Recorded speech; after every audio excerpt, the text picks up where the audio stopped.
முடிய அழிச்சிட்டே இருப்பேன். புதுசாக தோணுச்சுன்னு எழுதிட்டே இருப்பேன். சிந்திக்கும் பொழுது என்ன தெரியுமா சொல்லும்? நம்ம பிஸியாக இருக்கிறோம், ஏகப்பட்ட வேலை இருக்குது.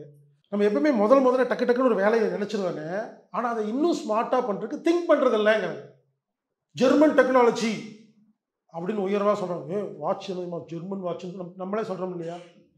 நம்ம ஊரில் எப்படி தெரியுமா? எல்லாரும் ஒரு பர்சனல் நம்பர் வச்சுருப்பாங்க. அது ஊருக்கே தெரியும். பொண்டாட்டிக்கு தெரியாது, ஹஸ்பண்டுக்கு தெரியாது. சனி ஞாயிறில் ஹாஸ்பிட்டலில் போனால் டாக்டரே இருக்க மாட்டாங்க. எமர்ஜென்சிக்கு போனால் சாக வேண்டியது தான்.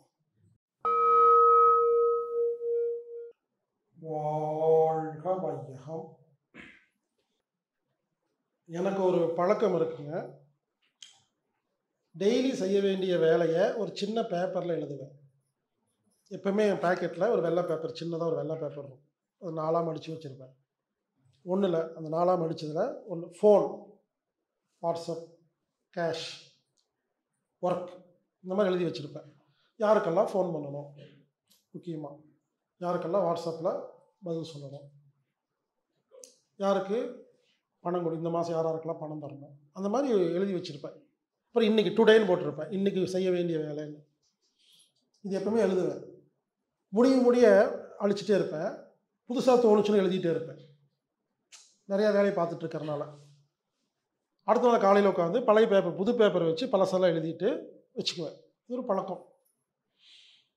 என்ன பண்ணுவேன், நாங்கள் அந்த பேப்பர் ரெடி பண்ணோன்னே பேப்பரை வச்சுட்டு கண்ணை மூடி 10 நிமிஷம் சும்மா இருப்பேன். என்ன தெரியுங்களா? அந்த பேப்பரில் அந்த 10 நிமிஷத்தில் எழுதின வேலை எது இம்பார்ட்டன்ட் இல்லை, எது செய்யலாம் வேண்டான்னு அப்புறம் ஒரு ஃபில்டர் ஆகுங்க. இப்போ எழுதிட்டு கண்ணை மூடி உட்காந்துருக்கேன் 10 நிமிஷம். இப்போ திங்க் பண்ணும்போது யோசிப்பேன். பேண்ட்டு சட்டை கொண்டு போய் டெய்லர்கிட்ட கொடுக்கணும் எழுதி வச்சுருப்பேன். பேண்ட் சட்டை பார்த்தோன்னா கொண்டு போய் கொடுக்கணும்னு வச்சுருப்பேங்க. சிந்திக்கும் பொழுது என்ன தெரியுமா சொல்லும்? நம்ம பிஸியாக இருக்கிறோம், ஏகப்பட்ட வேலை இருக்குது. கார் எடுத்துட்டு ஆர்எஸ்புரம் போய் கொடுத்துட்டு திரும்பி வரக்கு 1 மணி நேரத்துக்கு மேலே ஆகும். 1 மணி நேரத்தை ஏன் வேஸ்ட் பண்ணணும்? இது எப்படி சால்வ் பண்ணலாம்? உடனே வாட்ஸ்அப்பில் என்னோட மேனேஜருக்கு இன்ஃபர்மேஷன் கொடுப்பேன்.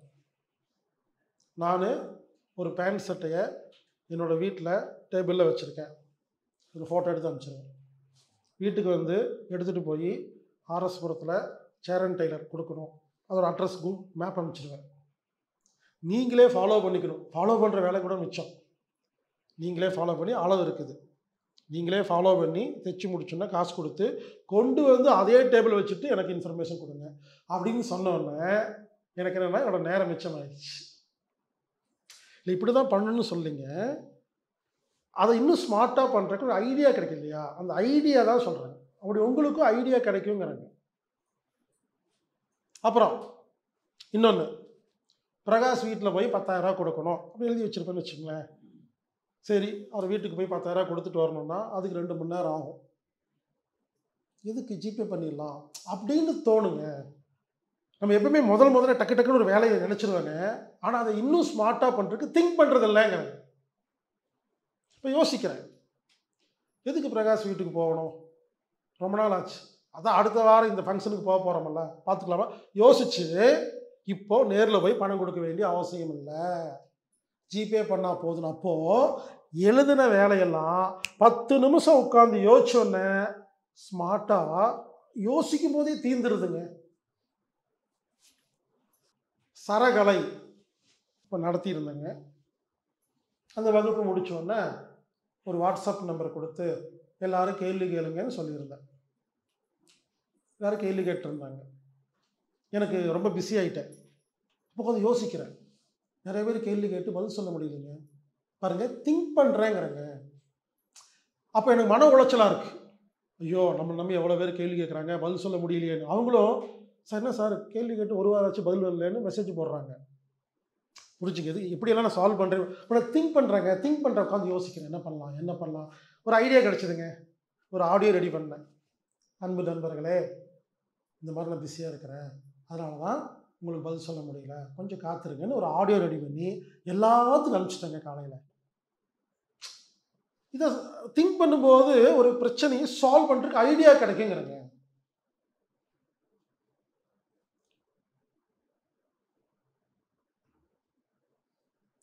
நான் என்னோட லைஃப்பில் நடந்த சின்ன சின்ன உதாரணம் சொல்கிறேன். உங்களுக்கு வேற வேற பிரச்சனை இருக்கா? திங்க் பண்ணுங்க, ஐடியா கிடைக்குங்க. ஜெர்மன் டெக்னாலஜி அப்படின்னு உயர்வாக சொல்கிறாங்க. வாட்ச் ஜெர்மன் வாட்ச் நம்மளே சொல்கிறோம் இல்லையா? இது நம்மளே இது சாதாரண வாட்ச் இல்லை, சாதாரண இந்தியன் வாட்ச் இல்லை, நம்மளே சொல்லிக்குவோம் ஜெர்மன் வாட்ச். ஜெர்மன் மட்டும் எங்கள் டெக்னாலஜி உயர்வாக இருக்காங்க. திங்க் பண்ணுறதுக்கு நேரம் அதிகம் விடுறாங்க. உலகத்திலேயே ஜெர்மனில் மட்டும்தான் திங்க் பண்ணுறதுக்கு இம்பார்ட்டன்ட் கொடுப்பாங்க. சிந்திக்கிறதுக்கு அதிகமாக அதை மெனக்கெட்டு பண்ணுறது ஜெர்மனில். அதனால தான் மிகச்சிறந்த அந்த நுணுக்கமான வேலைகளை அவனால் பண்ண முடியுது. ஜெர்மனில் வெள்ளிக்கிழமை நைட்டு 8 மணிக்குங்க ஃபோன் ஆஃப் பண்ணிடுவாங்க. திங்கக்கிழமை காலை 8 மணிக்கு தான் ஆன் பண்ணுவாங்க. எல்லாத்துக்கிட்டையும் 2 சிம் இருக்கும். ஒன்று அஃபீஷியல், ஒன்று பர்சனல். அஃபீஷியல் அப்படிங்கிறது ஆஃபீஸ் வேலை இந்த மாதிரி இருக்கு நினைக்கிறீங்க இல்லையா? கிடையாது. நல்லா கேட்குறீங்க, ஆச்சரியப்படுவீங்க. ஃப்ரெண்ட்ஸே அஃபீஷியல் அங்கே. பர்சனல் அப்படிங்கிறத ஃப்ரெண்ட்ஸ் கிடையாது. பர்சனல்னா ஹஸ்பண்டு, ஒய்ஃபு, குழந்தைங்க, மாமனார், மாமியார், இவங்க தான். ஃப்ரெண்ட்ஸையே அவங்க பர்சனலாக பார்க்குறதில்ல, அஃபீஷியலாக தான் பார்க்குறாங்க. 2 சிம் வச்சுருக்காங்கல்ல, பிஸ்னஸ், பர்சனல். பர்சனல் நம்பர் மேனேஜருக்கே தெரியாதுங்க, யாருக்குமே தெரியாதுங்க, சொல்ல மாட்டாங்க, கேட்குறது அங்கே முறை இல்லையாமா. பர்சனல் நம்பர் ஃப்ரெண்ட்ஸுக்கெல்லாம் கொடுக்க மாட்டாங்க.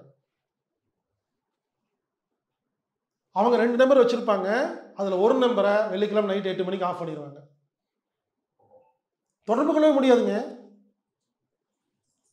திங்கக்கிழமை காலை 8 மணிக்கு தான் ஆன் பண்ணுவாங்க. இது என்ன தெரியுமா பியூட்டி? ஃப்ரெண்ட்ஸுக்கே நம்பர் தர மாட்டாங்க. நம்ம ஊரில் எப்படி தெரியுமா? எல்லாரும் ஒரு பர்சனல் நம்பர் வச்சுருப்பாங்க. அது ஊருக்கே தெரியும், பொண்டாட்டிக்கு தெரியாது, ஹஸ்பண்டுக்கு தெரியாது. அவர் என்னென்னமெல்லாம் பண்ணுறாருன்னு ஊருக்கே தெரியும், கூட தெரியாதுங்க. இந்த ஊர் அப்படி இருக்குங்க. எதுக்கு அப்படின்னா, அந்த 2 நாள் நான் திங்க் பண்ணுறதுக்காக நேரம் வச்சுருக்கேன், ஃபோன் பண்ணி டிஸ்டர்ப் பண்ணாதேன்னு அர்த்தம். ஜெர்மனில் இந்த வாரம் செஞ்ச தப்ப அடுத்த வாரம் செய்ய மாட்டாங்க. இந்த 5 நாள் அவங்க பிஸ்னஸில், லைஃப்பில் தப்பு பண்ணுறாங்க இல்லையா?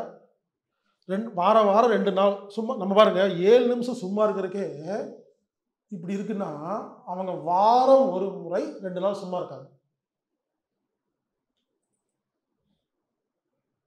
2 நாள் சும்மா இருப்பாங்கங்க. எதுக்குன்னா திங்க் பண்ணுறதுக்குங்க. அந்த 2 நாளில் யோசிப்பாங்க, செவ்வாய்க்கிழமை இந்த கஷ்டம் மட்டும் நம்ம கோவப்பட்டோம் ஏன், அதே பிரச்சனையை அடுத்த வாரம் பண்ண மாட்டாங்கங்க. அப்போ உயர்வாக போயிட்டே இருக்காருங்க.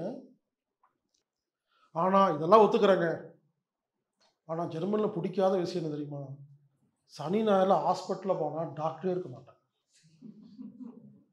எமர்ஜென்சிக்கு போனால் சாக வேண்டியது தான். இது கொஞ்சம் ஓவர். கேட்டால் நான் திங்க் பண்ணுறேன்னு போய் வீட்டுக்கு போயிடுறேன். இதாங்க, இந்த விஷயத்தில் கரெக்டாக இருக்காங்க. அதுலேயும் பார்க்குறது தப்புங்கிறேன் நான். எமர்ஜென்சிக்கு சனிக்கிழமை நீங்கள் கொண்டு போங்களேன், கூலாக உட்காந்துட்டு, சாரி டாக்டர் திங்கக்கிழமை காலை 8 மணிக்கு தான் வருவாங்க. இது கொஞ்சம் ஓவர். உண்மைங்க.